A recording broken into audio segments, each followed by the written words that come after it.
17 सितंबर 2024 को जो इजराइल ने किया लेबनान के साथ, एक के बाद एक पेज और फटने शुरू हो गए। लेबनान में मंगलवार को संचार के लिए इस्तेमाल किए जा रहे सैकड़ों पेजरों में से एक साथ विस्फोट होने से 9 लोगों की मौत हो गई। इस घटना में 3000 से ज्यादा लोग घायल हो गए। वहीं घायलों में 200 लोगों की कंडीशन गंभीर बताई जा रही है। ये अटैक कई दशकों तक स्टडी किया जाएगा।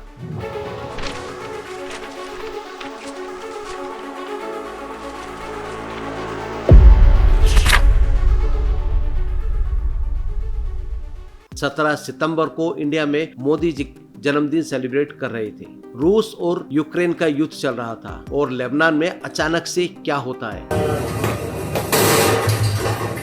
लोगों के जो पेजर है यह बिजनेस स्टार्ट कर देते हैं। अचानक से यहाँ रिंगिंग होती है, बहुत तेज रिंगिंग।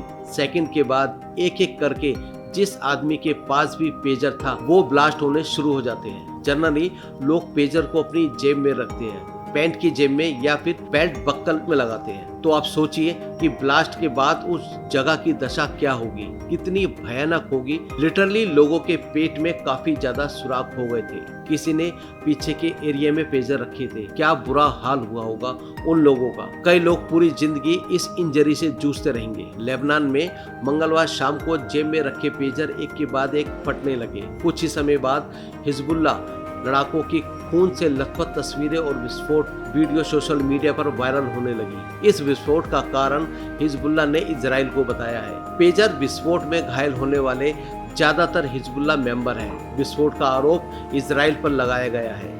इजराइल की खुफिया एजेंसी मोसाद कई महीनों पहले लेबनान समूह हिजबुल्लाह द्वारा ऑर्डर किए गए 5000 ताइवान में बनाए पेजर के अंदर विस्फोट रखे थे। विस्फोट के बाद लेबनान के स्वास्थ्य मंत्रालय ने सभी नागरिकों को कहा कि जिनके पास भी पेजर है वो सावधान रहें। पेजर विस्फोट के बाद सड़कों पर एम्बुलेंस और आपातकालीन वाहनों की लाइनें लग गईं। विस्फोट के बाद लोग डर गए और खौफ में आ गए। हिजबुल्लाह और इजराइल के सीमा पार हमलों के बीच लेबनान इजराइल सीमा पर तनाव बढ़ गया। तेल अवीव गाजा के खिलाफ आक्रामक हमले के लिए आगे बढ़ रहा है। हमास के हमले के बाद पिछले अक्टूबर से अब तक इन हमलों में 41,200 से अधिक लोग मारे गए हैं। हिजबुल्लाह लड़ाके लोकेशन ट्रैकिंग से बचने के लिए संचार के लिए पेजर का उपयोग कर रहे हैं। लेबनानी सूत्रों ने बताया कि पेजर इजराइल की खुफिया एजेंसी कंट्रोल कर रही थी। लेबनान में मौजूद हिजबुल्लाह के गढ़ इस हमले से प्रभावित हुए हैं।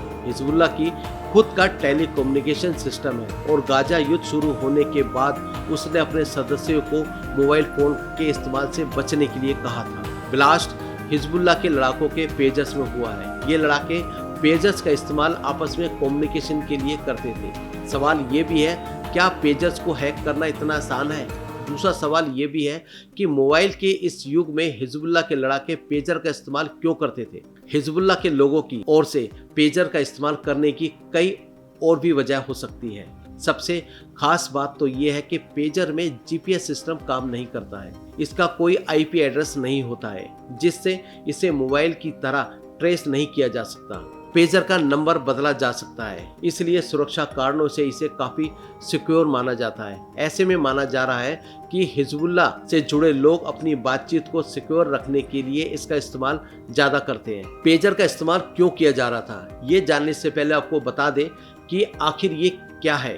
वैसे तो 1950 में न्यूयॉर्क से इसकी शुरुआत हुई थी, लेकिन 80 के दशक में पूरी दुनिया में इसका इस्तेमाल किया जाने लगा। पेजर एक इलेक्ट्रॉनिक वायरलेस डिवाइस है जो रेडियो सिग्नल के जरिए मैसेज भेजता है और रिसीव करता है। इसे बीपर या ब्लीपर भी कहा जाता है। पेजर का इस्तेमाल छोटा मैसेज भेजने और जहां इंटरनेट सिग्नल कम काम करता हो वहां किया जाता है।